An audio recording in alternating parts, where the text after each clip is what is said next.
शुक्रिया राजेंद्र गोनारकर साहब। वो तो माध्यम शास्त्र के आचार्य हैं और जिस तरह से अपनी बात रख रहे थे वो तो मैं नहीं कर सकता, और इसके पहले प्रतिमा परदेसी जी ने जिस तरह से अपनी बातें रखी हैं उससे रास्ता बन गया है। सारी बातें उनके यहाँ आ जाती हैं।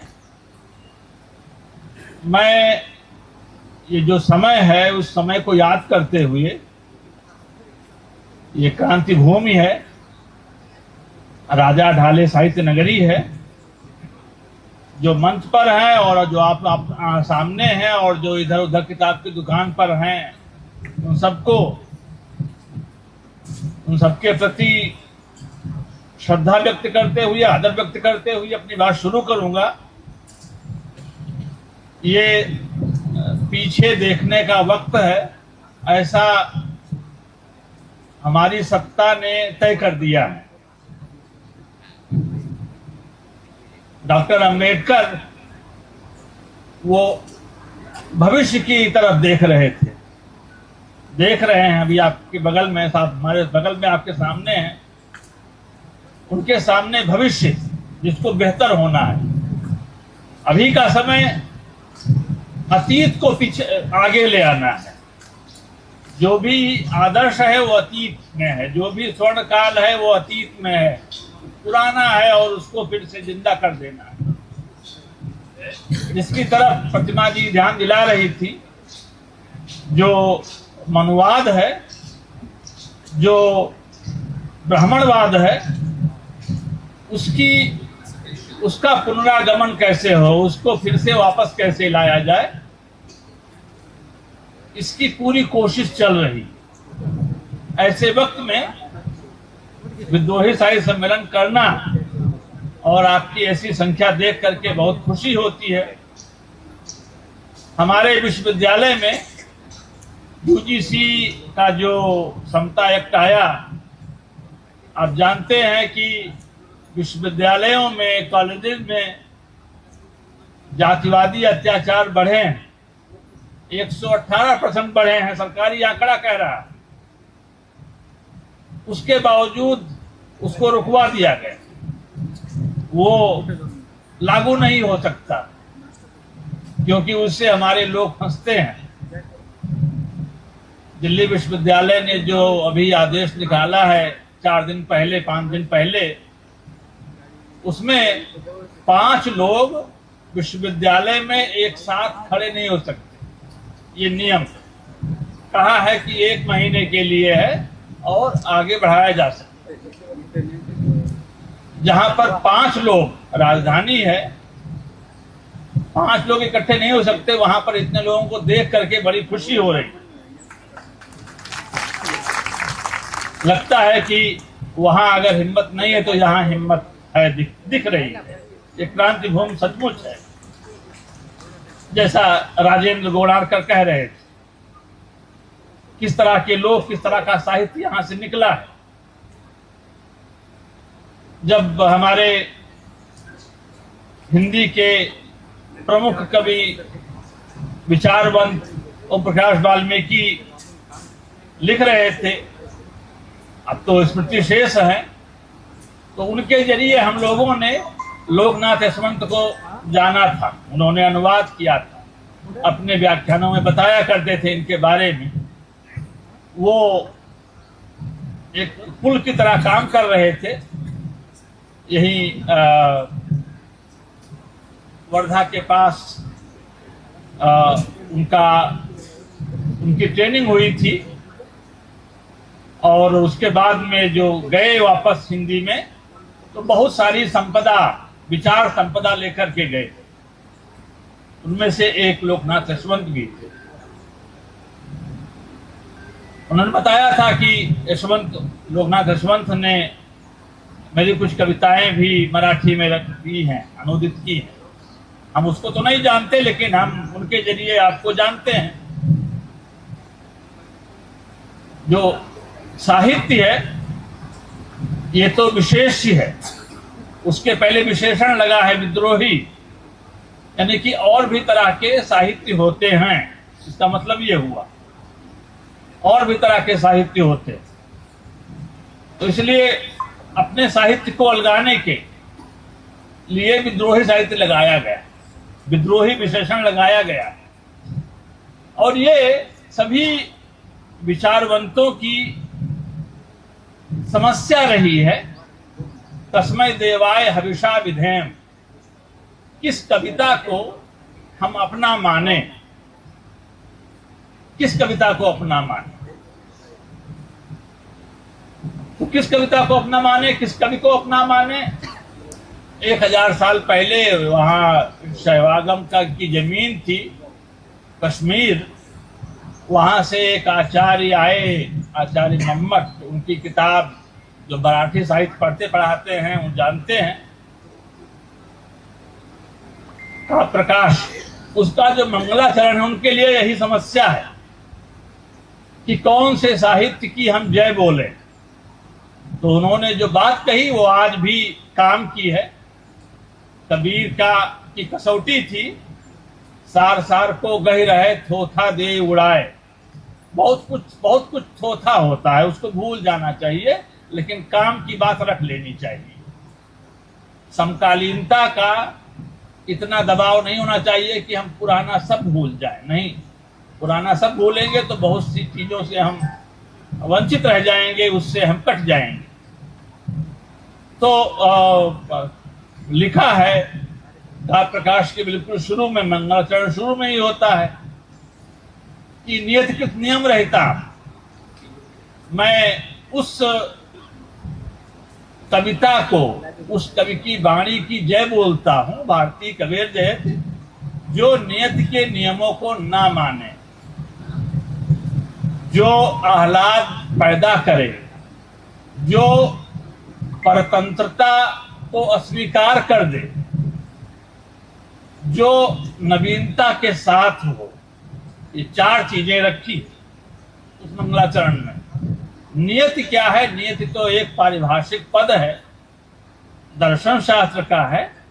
हमारे लिए, हम साहित्यकारों के लिए नियति के 3 मोटे मोटे अर्थ होते हैं। पहला अर्थ जो धर्म तय करता है, जो ईश्वर ने तय कर दिया है, जैसा हम मान लेते हैं, मनवाया जाता है, वो नियति है। धर्म का कहा हुआ, धर्म के वचन, स्मृतियों के वचन, ईश्वर के वचन, वो हमारी नियति तय कर देते हैं। ऐसे कवि की जय बोल रहे हैं जो इस नियति को, धर्म और ईश्वर द्वारा दी गई व्यवस्था को ना माने, उस कवि की जय बोल रहे हैं। नियति का दूसरा मतलब कुदरत है, प्रकृति है। गेहूं की फसल लगी हुई है, ओला गिर गया, वो एक नियति है। कभी उसमें भी कोई ना कोई उम्मीद की किरण ढूंढ लेता है।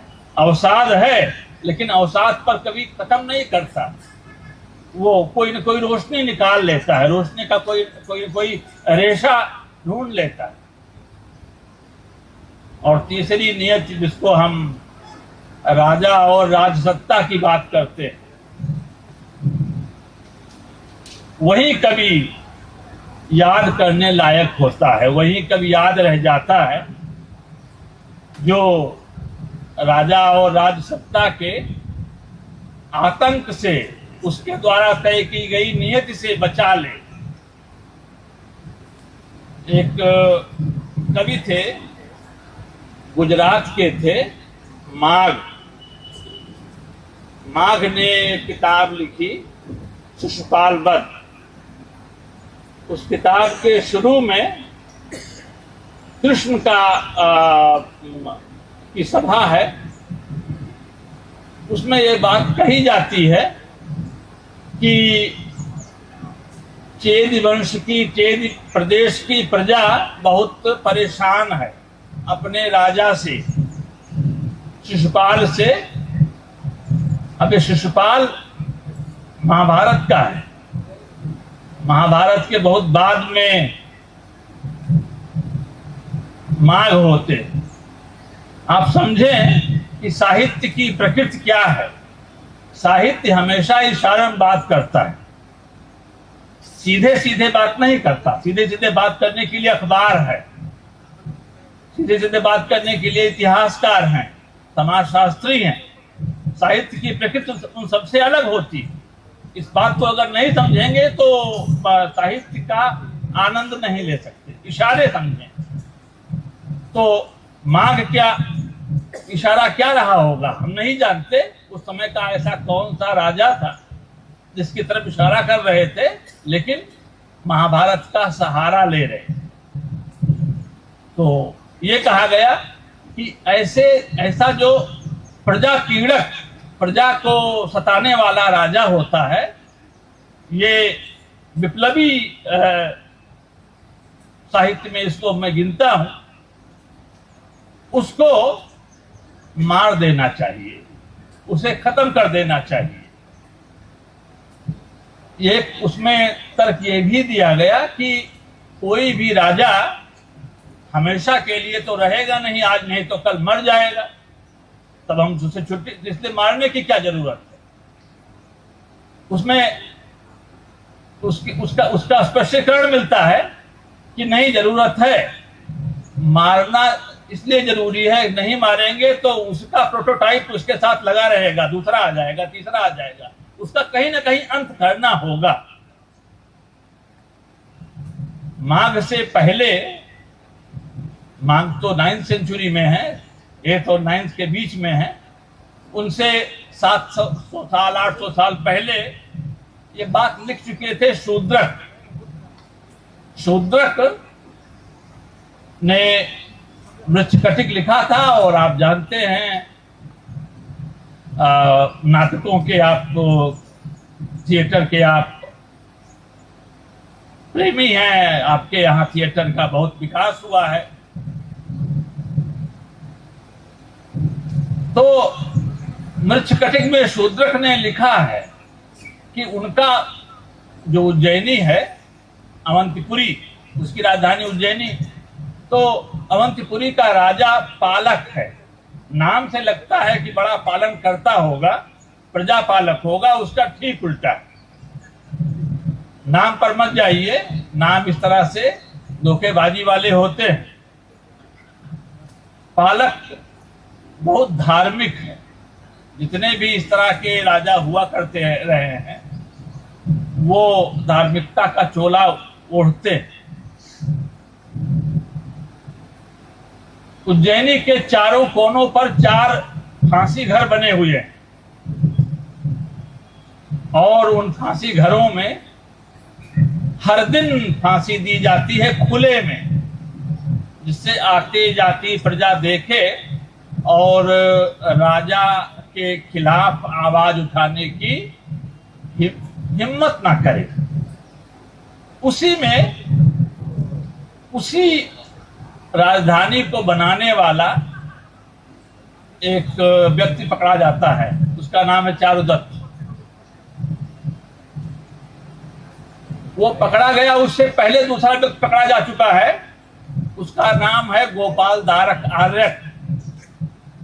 दूध वगैरह का व्यापार उसके यहाँ होता है, और वो 20-22 साल का है, युवक है, और 20-22 साल के उस समय के 10-12 और युवक उसके यहाँ रोज शाम को बैठते हैं, बातचीत करते हैं, देश दुनिया की बात करते हैं। ये 2000 साल पहले का नाटक है, और विद्रोही साहित्य पर बात करते हुए उस नाटक को याद करना जरूरी है। इसलिए जरूरी है कि स्थितियां, मनुष्य के जीवन की स्थितियां वो रिप्ले होती रहती। तो जो आर्यक है, जो गोप कुमार है, आज की भाषा में कहें तो एक अहीर का लड़का है, जासूस बता देते हैं कि उनके यहाँ 10-12 लोग रोज आते हैं, मीटिंग करते हैं। तो राजा डर गया और उठवा लिया। उस राजा के कारागार में, जेल में 1 हफ्ते से अधिक किसी को रखा नहीं जाता। 1 हफ्ते के बाद में फांसी हो जाती। तो और उसके पहले कितने ही लोग उठवाए गए हैं। 5 लोग इकट्ठे हो जाएं, 10 लोग इकट्ठे हो जाएं, राजा को लगने लगता है कि अब उसके लिए संकट है। इकट्ठे नहीं होने देना। इकट्ठे हो जाएंगे तो मुश्किल आएगी, और उठवा लिया गया, उसको डाला गया जेल में, उसको फांसी होनी है। उसका एक दूसरा दोस्त है, जो टीम थी 10-12 लोगों की, वो टीम बड़ी जीनियस है। और उस टीम का एक साथी है शर्मिलक लगाता है सेंध जेल में, क्योंकि अगले ही दिन उसको लटकाना है फांसी पर और निकाल ले जाता है। विचित्र है वो कहानी, लेकिन कहानी आपको सीधा सीधा समझ में नहीं आएगी। कहानी को रूप दे दिया गया है प्रेम कथा का। आप किसी संस्कृत के प्राध्यापक से पूछेंगे चारुदत्त कैसी नाटक है, तो कहेंगे श्रृंगार का नाटक है। नाटक के शुरू में ये बात लिखी है शूद्रक ने कि मैंने श्रृंगार का रूप दे दिया है। श्रृंगार इसका कथ्य नहीं है, इसका कथ्य जो है वो न्याय व्यवस्था है। न्याय को लेकर के मेरी जो चिंताएं हैं, और अन्यायी राजा का अंत कैसे हो, क्योंकि उसमें सुप्रीम कोर्ट के न्यायाधीश बड़े अच्छे हैं, लेकिन चूंकि राजा किसी भी न्यायाधीश को हटा देता है, किसी भी न्यायाधीश को रिटायरमेंट के बाद में कहीं का रहने नहीं देता, तो लोग न्यायाधीश योग्य होने के बावजूद डरे रहते हैं। तो जो चाहता है राजा उसी तरह से निर्णय करते हैं योग्य होने के बावजूद। इसलिए न्याय व्यवस्था अपने में कुछ उसकी कोई ऑटोनॉमी नहीं होती, वो पूरी व्यवस्था का एक हिस्सा है, ऐसा शूद्रक कहते हैं, 2000 साल पहले कहते हैं। तो चारुदत्त जन्मना ब्राह्मण है, तो उसको फांसी नहीं हो सकती। तो न्यायाधीश कहते हैं इसको फांसी दे नहीं सकते। राजा कहते हैं कि मैं ओवर रूल करता हूं, मेरे गृह मंत्री ने कहा है कि इसको फांसी होनी चाहिए, फांसी होगी। न्यायाधीश कौन होते हैं? न्यायाधीश ने कहा ठीक है, राजा ने ओवर रूल कर दिया तो फांसी उसको होनी है। इधर से वो निकल गया, और जिस तरह से फिर उस राजा का फांसी का आदेश दे दिया, तो प्रजा में अनरेस्ट हो सकता है, प्रजा में असंतोष फैल सकता है, तो तुरंत एक नए यज्ञ का आयोजन हो गया। जैसे ही किसी लोकनायक को, लोक हितैषी व्यक्ति को फांसी होती है, वैसे ही एक कोई यज्ञ थम जाता है, और उस यज्ञ भूमि में राजा, उसमें लिखते हैं शूद्रक की ये राजा हमेशा अकेला रहता है। उसका मंत्रिमंडल है, लेकिन कोई उसके साथ नहीं, साथ उसको अपने साथ किसी को रखने नहीं देता। ये उसकी ताकत है, और यज्ञ मंडप में यही उसकी कमजोरी है। वहां पर शर्मिलक और उसके साथी उसको मारते हैं। यज्ञ मंडप में ही किसी और को मारा जाना था, आमतौर से पशुओं का वध होता था, लेकिन वहां पर राजा का वध होता है, और सारे सेनापति देख रहे हैं, मंत्री देख रहे हैं, कोई आता नहीं बचाने के लिए। अद्भुत नाटक है वो। मैं फिर से कह रहा हूं कि ये जैसा मैं उसकी व्याख्या कर रहा हूं, नाटक पढ़ेंगे तो आपको लगेगा कि भाई ये तो चारुदत्त और बसंत सेना की प्रेम कथा है। ये तरीका है दिखाने का। अशुघोष ने लिखा सौंदर्यनंद के आखिर में कि मुझे तो बात करनी है मुक्ति की, लेकिन जनता मुक्ति की बात सुनना ही नहीं चाहती, इसलिए मैं सौंदर्य की, श्रृंगार की बात करता। तो श्रृंगार जो है, उन्होंने कहा कि वो लेपन है, ऊपर से लेप लगा दिया गया है, शुगर कोटेड, जिसको आजकल कहते हैं। दवा अगर कड़वी है तो उसके ऊपर शहद लगा देते हैं, फिर खा लेते हैं। तो वो लिखा कि उसके पहले, सौंदर्यनंद के पहले अशुघोष वज्रसूची लिख चुके थे, और वज्रसूची पढ़ने वाले लोग नहीं थे। उनको कोई पॉपुलर टेक्स्ट लिखना था, और उसके लिए उन्होंने आजकल हमारे साथी अरविंद सुरवाड़े बुद्ध चरित्र पर जो शोध हुआ है उसका मराठी में अनुवाद कर रहे हैं। इस समय के जो सेतु हैं हिंदी मराठी के बीच में, वो अरविंद सुरवाड़े जी हैं। आप जब वो किताब आ जाएगी तो देखिएगा।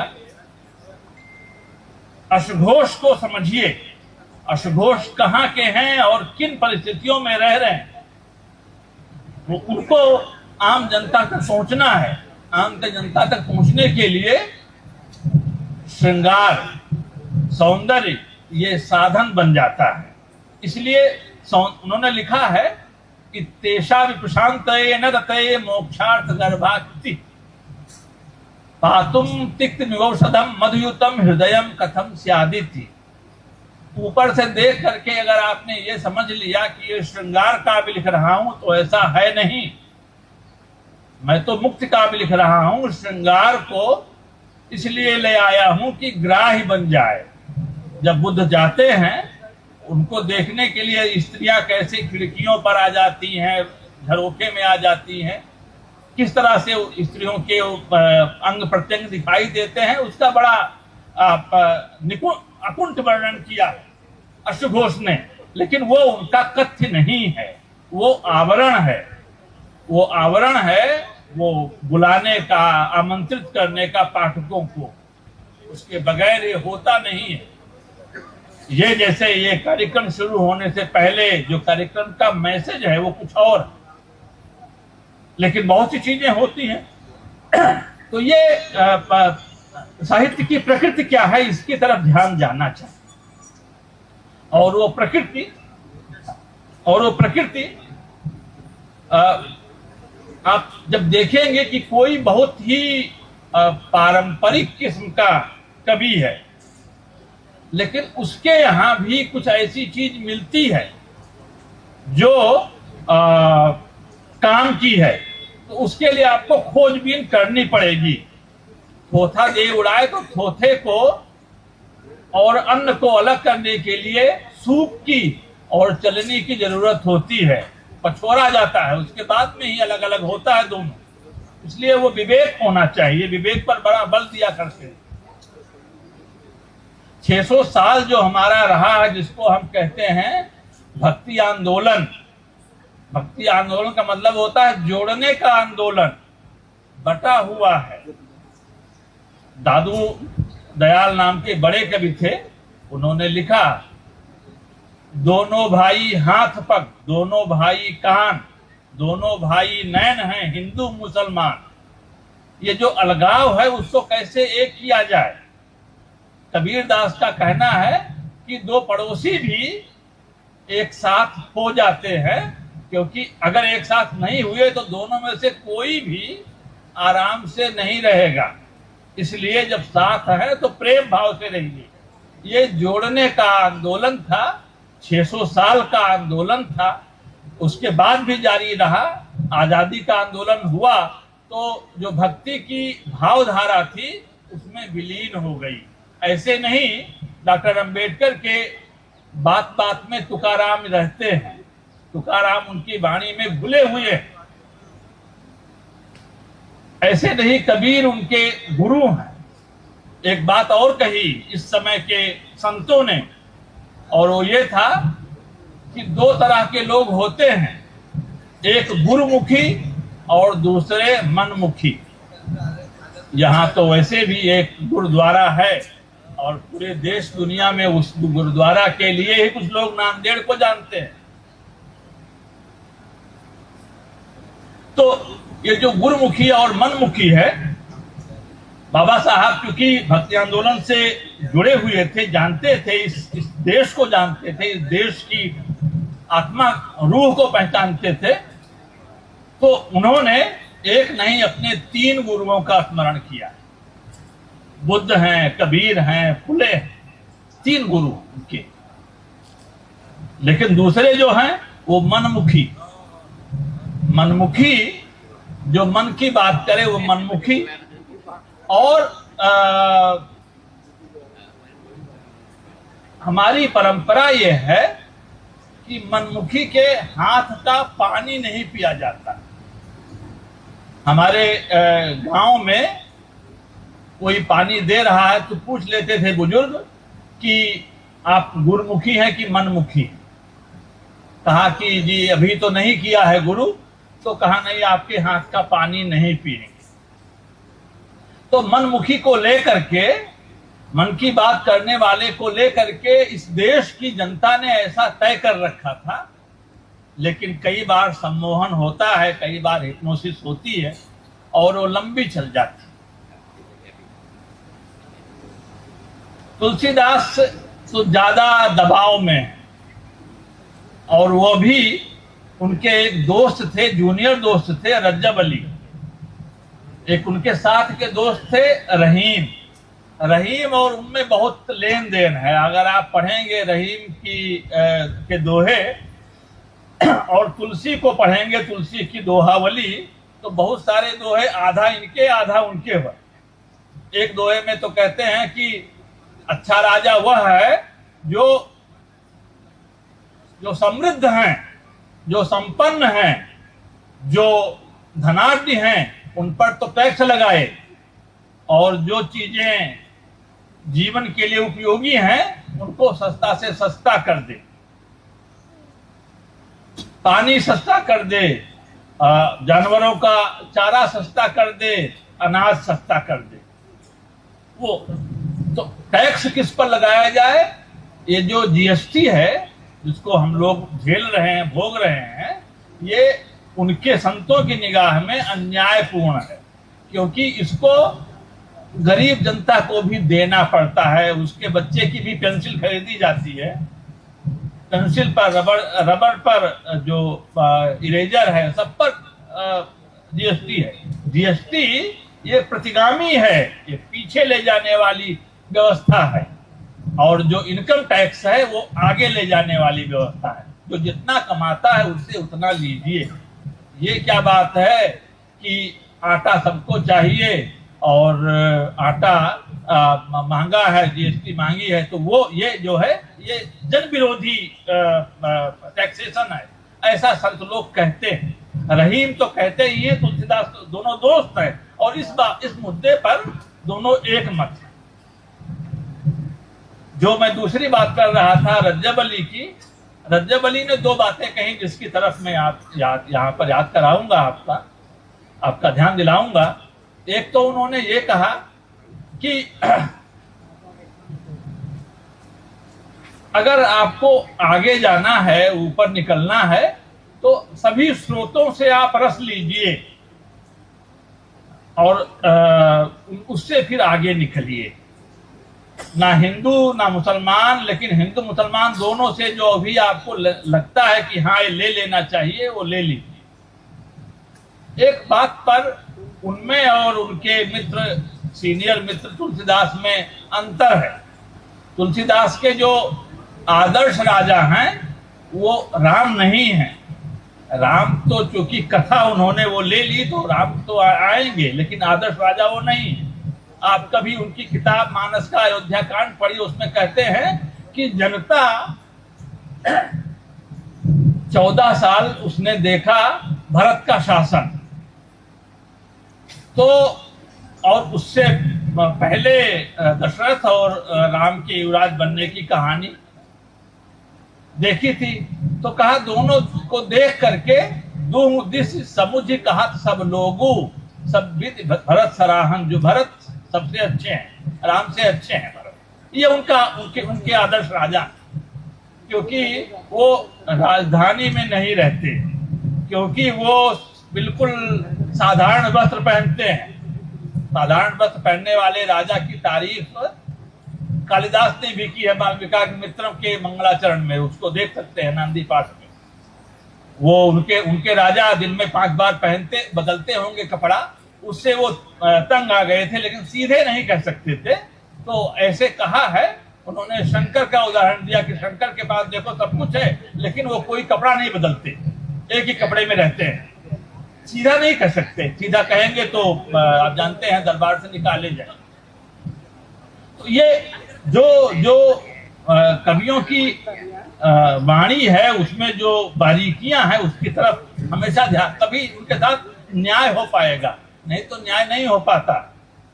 ये जो मैं कह रहा था कि ये जो जमीन है ये बहुत उर्वर जमीन है कवियों के लिए। आज के 1300 साल पहले एक कवि और कथाकार हुए बाण भट्ट, जिनकी लिखी कादम्बरी के नाम पर यहाँ उपन्यास को कादम्बरी कहते हैं। तो उन्होंने लिखा है कि कवियों की और कुत्तों की संख्या नहीं गिनी जा सकती। कवि और कुत्ते असंख्य होते हैं, इतने कवि उतने ही कुत्ते। सुप्रीम कोर्ट ने कहा था कि कुत्तों की संख्या गिनकर बताओ। ये सब मीडिया में आया दिल्ली में कि कितने कुत्ते रखने हैं, कितने बाहर एक्सपोर्ट करने हैं। बाद में फिर वो वापस लिया, फिर क्या हुआ नहीं। लेकिन इन दिनों एक दूसरा कुत्ता, गलगोटिया का कुत्ता, बड़ा मशहूर हो गया है। तो ये संख्या बहुत ज्यादा है कवियों की, इसीलिए विद्रोही साहित्य कहा जा रहा है। हमारे काम का कवि कौन है? मैं कह रहा था, रज्जब अली की बात कर रहा था। ये जहांगीर के बाद के और औरंगजेब के बीच के कवि हैं। लंबी उम्र पाई थी। तो वो तारीफ कर रहे हैं कि बिल्कुल विरक्त के रूप में भरत रहते हैं। राजकोष से कुछ नहीं लेना होता है, साधारण कपड़ा है, सैलरी लेते नहीं हैं और प्रजा के साथ घुले मिले रहते हैं। वो हमारे लिए जो विरक्त, जो सन्यासी जैसा लगता है, वो हमारे लिए योगी जैसा लगता है, वो हमारे लिए अच्छा राजा है। इस मामले में रज्जब अली कहते हैं कि नहीं, मैं आपसे असहमत हूं, मैं इससे सहमत नहीं हूं, क्योंकि ऐसा भी राजा हो सकता है जो कहने के लिए योगी हो, कहने के लिए फकीर हो, कहने के लिए विरक्त हो, लेकिन उसके कार्य उसके ठीक उल्टे हो। रज्जब अली का वो छंद जो है, मैं चाहता हूं उसकी 4 पंक्तियां जरूर आपके सामने पहुंचे, खोज करके पढ़िएगा। रज्जब अली को किताबें उनकी मिलती नहीं है, कोर्स में वो लगाए नहीं जाते, लेकिन है बड़े कवि। एक तो उन्होंने ये कहा कि संस्कृत लोग कहते हैं, संस्कृत क्या है? जो जनभाषा है उसी ने संस्कृत को जीवन दिया है, नहीं तो संस्कृत तो लाश है। 1700 में एक कवि डंके की चोट पर एक बात कह रहा है और उसके सारे फॉलोअर्स वो सब हिंदू हैं, और कहीं कोई असंतोष की लहर नहीं उठती कि देखिए ये तो दूसरे धर्म वाला है और हमारे बारे में कैसा कह रहा है। ना, वो लगता है ज्यादा सद्भावी समाज है, हमारा जो समाज है ज्यादा असहिष्णु हो गया। रज्जब कहते हैं, विकृत रूप धर्यो बपु बाहर, भीतर भूख अनंत विराजी। शरीर के ऊपर का जो बहाना है वो लगता है विरक्त का है, सन्यासी का है, योगी और फकीर का है, लेकिन भीतर बड़ी भूख भरी हुई है। उसके राजा के भीतर बड़ी भूख, बहाना ऐसा धारण किया है कि आपको लगेगा कि इसका क्या है, कोई ना बेटा है ना कोई पत्नी है, ये किसके लिए लूटेगा, लेकिन लूटने में वो सबसे आगे है। उन्होंने कहा इसलिए सावधान रहना चाहिए जनता। रज्जब अली कहते हैं, विकृत रूप धर्यो बपु बाहर, भीतर भूख अनंत विराजी। पाहन ते पनही पुन त्यागी जू, माहि त्रिखा तिह लोक की साजी। जूता नहीं पहनता, लोग उसी को देखते हैं, जूता नहीं पहना है, भाई त्यागी है, लेकिन लिखा है कि माहि त्रिखा, त्रिखा माने प्यास, उसकी प्यास ऐसी है कि तीनों लोगों को अपने बस में कर लेना चाहता। कपट कला करी लोग रिझायो हो, कपट कला करी लोग रिझायो हो, रोटी की ठौर करी देखो ताजी।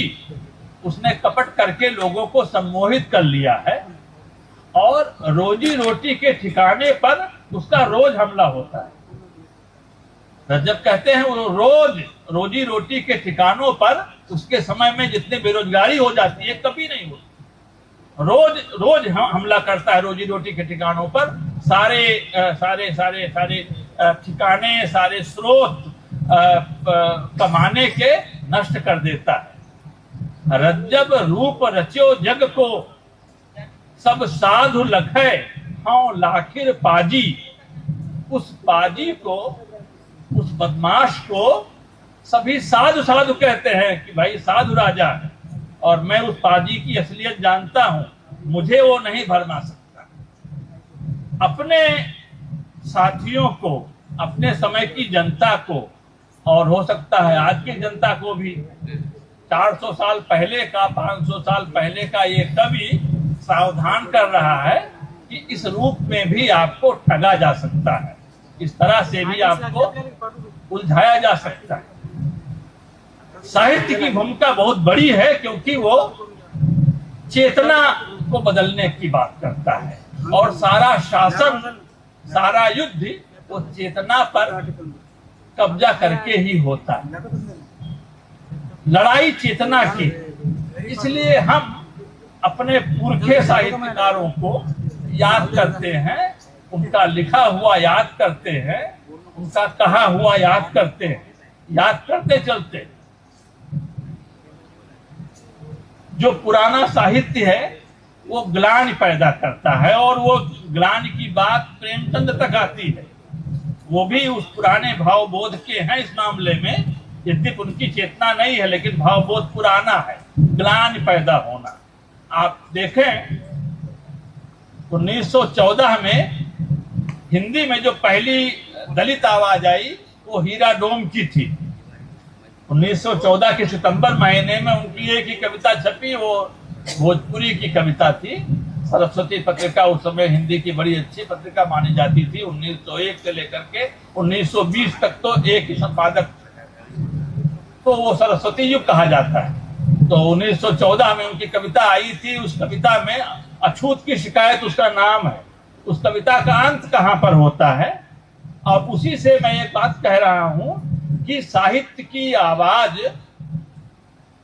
सत्य की आवाज नहीं है। सत्य की जय तो साहित्य चाहता है, लेकिन साहित्य सत्य की आराधना नहीं करता, वो न्याय की आराधना करता है। साहित्य न्याय का आकांक्षी है, न्याय का पैरोकार। इस बात को समझिएगा। जब आप नया पुराना सारा साहित्य पढ़ेंगे तो बात खुल जाएगी आपके सामने। सत्य का कई बार दूसरे लोग भी इस्तेमाल कर ले जाते हैं, और सत्य तो वैसे भी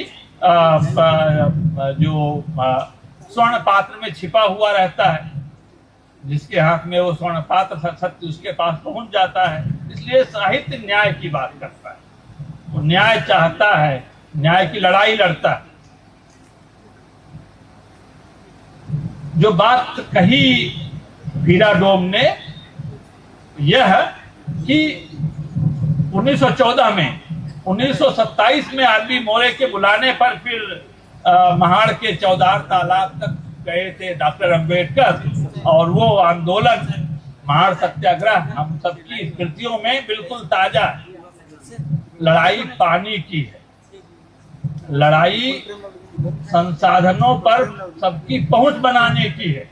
पानी तो एक कहने की चीज है, लेकिन जो भी संसाधन है, हवा सबको सही मिले, सबको, नहीं तो 10,000 में 11,000 में दिल्ली में आता है हवा साफ करने वाला यंत्र, सब नहीं लगा सकते। और दिल्ली की हवा, उसका जो हमारी अभी मुखिया है दिल्ली की, AQI की जगह कुछ और बोलती हैं, और वो उसको तापमान से जोड़ देती है। वैसा नहीं है। 12 महीने में 10 महीने तो हवा खराब रहती है, नॉर्मल हवा तो हमको नहीं मिलती। तो उसमें सबसे अधिक कौन मारे जाते हैं? तो हवा है, पानी है, सड़क है, चिकित्सा है, शिक्षा है। शिक्षा की जो स्थिति है, लगातार उसका बजट कम किया गया है। शिक्षित करने के लिए पैसे की जरूरत होती है, और अशिक्षित बनाने के लिए भी इन्वेस्टमेंट की जरूरत होती है। पिछले 10-15 सालों से अशिक्षित बनाने पर जो निवेश है वो बढ़ा है।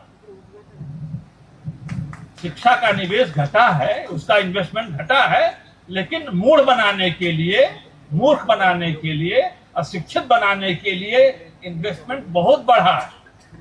नहीं तो एक व्यक्ति दूरदर्शन में लाया जाए एंकरिंग करने के लिए, उसको 14 करोड़ कैसे मिल सकते हैं? भाई, भारत सरकार के किस नियम के अनुसार 14 करोड़ दे सकते हैं आप साल भर में किसी व्यक्ति को सैलरी के रूप में? राष्ट्रपति की भी नहीं।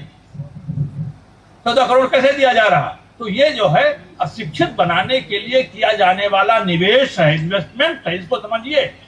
इस बीच उसका इन्वेस्टमेंट बहुत बढ़ा है अशिक्षित और मूढ़ बनाने के लिए, जिसकी तरफ बाबा साहब बार बार जोर देते थे कि शिक्षा पहला है, संगठन तभी होगा। संगठित तो होने के लिए कोई भी 10 लोग इकट्ठे हो जाए मेला में, वो संगठन थोड़ो। शिक्षा की बुनियाद पर जब संगठन बनता है, तब जब संघर्ष होगा, तब वो फलीभूत होगा, वो किसी नतीजे पर पहुंचेगा। ऐसे नहीं पहुंचता। कंटेंट महत्वपूर्ण है, बिना कंटेंट के कुछ शिक्षा का कोई महत्व है नहीं। और उस कंटेंट से चिढ़ते हैं। आप जानते हैं कि इस बीच में एनसीईआरटी का टेक्स्ट बुक बदल दिया गया है। हमारे एक दोस्त उसमें हैं, बताते हैं कि उन्होंने लिखा था कि विद्यार्थी को पानी की जरूरत थी, ऐसा किसी पाठ में था। जब ऊपर गया तो जरूरत काट दिया। का जरूरत क्या होता है, ये तो हिंदी का शब्द नहीं है, तो उसको आवश्यकता किया। इस तरह से मतलब यहां तक बदलाव हो रहा है। जरूरत को हटा करके आवश्यकता किया गया। आप देखें कि इन कवियों को, कबीरदास को, तुलसीदास को भी उनके यहाँ अरबी फारसी भरी हुई है। कोई 5 लाइन देख लीजिए, वो उसके बगैर आप गई बहोर गरीब नवाजू। गरीब नवाज तो मतलब इधर सूफियों का शब्द था। वहां पर सभी गरीब जाया करते थे और भरपेट भोजन मिलता था, सत्संग भी मिलता था। कैसे आप मतलब अंततः ये इनको भी खत्म करेंगे। संत कभी भी उनके काम के नहीं होंगे। अभी जब से एपिस्टीन फाइल आई है, खुली है, तब से मुझे तुलसीदास की एक बात बहुत याद आती। तुलसीदास जी ने लिखा है कि हमारे समय में, और ये समझिए कि 500 साल पहले का समय वो कह रहे हैं, बहुत सारे राम भक्त घूमते हैं संगठित होकर के। कहा कि वो ठग लोग हैं। आप उनकी किताब शुरू में खोल लीजिएगा, उनकी पिटाई हुई थी। पिटाई का कारण यह था कि उन्होंने राम भक्तों की असलियत पहचान ली थी। वंचक भगत कहाए राम के, किंकर कंचन कोह काम के। ये जो वंचक हैं, ठग लोग हैं, लुटेरे हैं, ये अपने को राम भक्त कहलवाते हैं। होते नहीं हैं, कहलवाते। ये भक्त होते हैं किसके? संपदा के भक्त होते हैं, धन के भक्त होते हैं। लिखा है कबीरदास ने कि किसी ऐसे व्यक्ति को, धन कमाने वाले प्रवृत्ति के व्यक्ति को राजा बना देंगे तो पूरे जनता को जहर पिला देगा पैसे कमाने के लिए, और अकेले नहीं, उसका पूरा परिवार इस काम में लग जाएगा। कुनबा वाको सकल हरामी, अमृत में विष घोले। नाम देगा कि ये अमृत का समय है और वो विष का समय होगा। मैं नहीं कह रहा हूं, कबीरदास कह रहे हैं, और पूरे कुनबे की बात कर रहे हैं। कुनबा वाको सकल हरामी। हरामी तो गाली का है ना, लेकिन जब गुस्सा आता है कभी को, तो अपनी अपनी बात तो गुस्से मतलब उसी में कहेगा, उसी भाषा में कहेगा जो भाषा उसको उस समय याद आ गई। कुनबा वाको सकल हरामी, अमृत में विष घोले, मन बानिया आपन बान न छोड़े। जो वणिक मन है, अपना अपना स्वभाव नहीं छोड़ रहा, उसको तो मरे हुए व्यक्ति का भी कुछ ऐसा निकाल लेना जिसको बेचा जा सकता हो, धन कमाया जा सकता हो। तो ये बहुत सावधान लोग हैं। और ये पूरा जो युग है भक्ति काल कहने के लिए है, यद्यपि वो जोड़ने का काम करता है। अभी उसी को अंडू किया जा रहा है, उसी को अनकिया किया जा रहा है। अगर हमारी श्रद्धा है इन कवियों के प्रति, इन संतों के प्रति, तो हमको जरूर इस पर इस प्रवाह में बाधा डाल देनी चाहिए। ये जो विष फैलाने का काम हो रहा है। तो वंचक भगत कहाए राम के, किंकर कंचन, पैसे के भक्त होते हैं, वो हिंसा के भक्त होते हैं। आप जानते हैं इस बीच में एक विदेशी शब्द आया है, लिंचिंग। लिंचिंग तो देशी शब्द है नहीं, सिर्फ क्रियाकलाप जो है देसी है, और तीसरा जो है काम भावना के होते हैं। ये सारे सत्ताधारियों की जिस तरह से पोल खुल रही है और जिस तरह से उसको दबाया भी जा रहा है, अपना ही एक व्यक्ति वो फेंक दिया गया है कि देखो इसने भी तो यौन दुर्व्यवहार किया है, आपका ध्यान वहां से हट जाए और उसकी तरफ चला जाए। अपने लोग भी उनके सुरक्षित नहीं है, आप समझ लीजिए। ये उस समय से लेकर के तुलसीदास के समय से लेकर और बात के दिनों तक चलता रहा। उन्होंने लिखा कि भारत की जमीन बहुत अच्छी है, तुलसीदास ने लिखा, भारत पर और किसी की चिंता नहीं है। यहाँ पर एक अनाज छोड़िए, एक मक्का और 100 दाना हो जाता है, 200 दाना हो जाता है। एक बाली में मक्के की 200 दाने मान लीजिए है। तो कहा इस तरह की जमीन है, प्रेम बोएंगे तो प्रेम पैदा होगा। इसलिए इस जमीन की रक्षा करनी है बहुत सावधानी से, नहीं तो कोई जहर बोकर चला जाएगा। और जहर बोने वाले वो होंगे जिनके हाथ में सोने का हल होगा, जिनका बैल कामधेनु का वंशज होगा। आप उसमें चमत्कृत रह जाएंगे कि ये तो भाई कितना बढ़िया सोने का हल चल रहा है। कहा सोने के हल पर मत जाइए, बोया क्या जा रहा है उसको देखिए। जहर बोया जाएगा, एक बार बो दिया गया तो उसकी फसल बार बार होती रहेगी। इसलिए बहुत सावधानी से इस जमीन की रक्षा करनी है, इसमें कोई जहर ना बो दे, ये रक्षा करनी है। ये जो दोस्ती है रज्जब और तुलसीदास की, वो यूं ही नहीं है। रज्जब तो कबीर के अवतार है, दरिया साहब कबीर के अवतार हैं। बहुत बाद के दिनों तक लगातार ऐसे संत हुए हैं जिनको लोग कबीर का ही रूप मानते थे उत्तर भारत में। तो वो परंपरा गई नहीं है, वो परंपरा अभी जीवित है, वो परंपरा अभी फल फूल रही है। जरूरत है कि हम उस परंपरा से जुड़ें और उसका जो विद्रोही स्वभाव है उसको लेकर के आए। विद्रोही और प्रतिरोधी, ये दोनों का कई बार हम पर्याय की तरह इस्तेमाल कर लेते हैं। एक अर्थ नहीं है। प्रतिरोध का मतलब है कि सिस्टम ज्यों का त्यों बना रहे, थोड़ी जगह हमारे लिए बन जाए उसमें।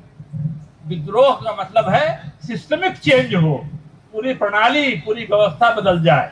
विद्रोही साहित्य कहने के पीछे यही है।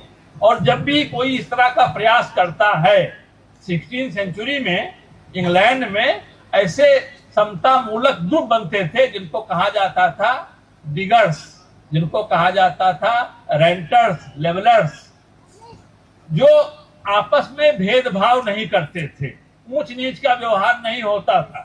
ये इंग्लिश सिविल वार की बात है। और उस समय उनको घेर करके मार देते थे बाकी लोग। जो विषमता वाले लोग हैं वो मार देते थे। और वह वहां से लेकर के और पेरिस कम्यून तक चलता रहा। जिस तरह से इन दिनों ब्लॉकेट कर दिया गया है क्यूबा के बारे में बात करके मैं 2 लाइन में खत्म कर दे रहा हूं अपनी बात, क्योंकि हमारे देखते देखते एक देश खत्म किया जा रहा। उस देश में आप देखेंगे इतने डॉक्टर हैं, इतने अध्यापक हैं, इतने कवि हैं। वो पूरी दुनिया की सेवा की है। जब कोरोना था तब इंग्लैंड का कि एक जहाज में कोरोना फैल गया था, कोई उसको अपने यहाँ ले नहीं रहा था। भागो भागो, क्यूबा ने कहा हमारे यहाँ आओ, सबके जान माल की रक्षा की। इस तरह का देश है, किसी के साथ कोई घृणा नहीं करता, लेकिन वो किसी साम्राज्यवाद की कॉलोनी नहीं बनना चाहता। उसका सबसे बड़ा अपराध यही है। उसका तेल रोक दिया गया है, उसके खाद्य पदार्थ रोक दिए गए, सब कुछ रोक दिया गया है। तरह तरह के ब्लॉकेड हैं। उस देश की जो नींव पड़ी थी वो तो स्पेन की कॉलोनी थी, बाद में अमेरिका के निगाह में आ गई। स्पेन छोड़ा तो अमेरिका ने कहा कि नहीं, हम कब्जा करेंगे। मजबूरी में वो समाजवादी बना, क्योंकि और कोई रास्ता नहीं था। अगर आपको स्वायत्त होना है, अगर आपको ऑटोनोमस होना है, संप्रभु होना है, सॉवरेन होना है, तो आपको समाजवादी होना पड़ेगा। नहीं तो आप किसी न किसी समाजवादी देश के मुखौटे बन जाएंगे, उनकी कारपोरेट कंपनियों का बोझा ढोएंगे। तो उस देश की जो नींव पड़ी है वो एक कवि ने डाली है, होसे मार्ती नाम के एक कवि थे, उन्होंने उसकी नींव डाली। अभी वो देश संकट है। मैं इस मंच का लाभ उठाते हुए होसे मार्ती की कविता, जो पैदा हुए थे 1853 में, क्योंकि बराबरी की बात करते थे तो उनको लोगों ने मार दिया, बहुत जल्दी ही मार दिया। 1895 में मार डाले गए। वो जो विषमता वाले लोग होते हैं बड़े हिंसक होते हैं। ये जाति व्यवस्था प्रेम भाव से थोड़ा बनी हुई है, हिंसा के बल पर बनी हुई है। सारी विषमताएं हिंसा के बल पर बनी रहती हैं। तो मैं 2 लाइन होसे मार्ती की पढ़ता हूं। कविता का शीर्षक 2 वतन है। पहले तो पढ़ूंगा स्पेनिश में 2 लाइन, बाकी पूरी कविता पढ़ूंगा हिंदी में। Dos patrias tengo a Cuba y la noche, o son una las dos, no bien retira su majestad en sol tan largos veloz, y a un clavel en la mano silenciosa. Cuba cual viuda triste me aparece, suye cual ese cual vel sangriento। कविता लंबी है, हिंदी में उसका थोड़ा सा पढ़ देता हूं। मेरे 2 वतन हैं क्यूबा और रात, क्या वह एक ही हैं? अच्छा नहीं है कि हटाए महामहिम सूरज लंबे घूंघट अपने। ये विभा मौर्य हैं, उन्होंने अनुवाद किया है। मैं उनके प्रति, और जिन्होंने मुझे सुनाया उसको स्पेनिश में, वो सान्या सूरज गुप्ता हैं, उन दोनों के प्रति आभार व्यक्त करता हूं। मेरे 2 वतन हैं क्यूबा और रात, क्या वे एक ही हैं? अच्छा नहीं है कि हटाए महामहिम सूरज लंबे घूंघट अपने, हाथ में लिए एक कार्नेशन फूल। चुपचाप क्यूबा तुम कितनी दुखी विधवा सी दिखती हो मुझे, और मैं जानता हूं कि वह खूनी कार्नेशन क्या है जो उसकी हथेली में कांप रहा है। वह खाली है, मेरा सीना चूर हो गया है, और खाली हो गई है वह जगह जहां दिल था मेरा। अब आ गया है समय कि हम शुरू करें कुर्बान होना। रात अच्छी है अलविदा कहने को, रोशनी रुकावट पैदा कर रही है, और इंसान के शब्द भी सृष्टि इंसान से भी अच्छा बोलती है। कौन सा परचम जो हमें जंग का न्योता दे रहा है? लाल लो मोमबत्ती की लो धधक रही है। खिड़कियां खोलता हूं, भीतर घुटन महसूस कर रहा हूं। मुंह तोड़कर फैलाता हुआ कार्नेशन की पंखुड़ियां मानो हो बादल आसमान में मंडराते हुए, और क्यूबा विधवा गुजर रही है। आपने मौका दिया, मैं आभारी हूं। शुक्रिया।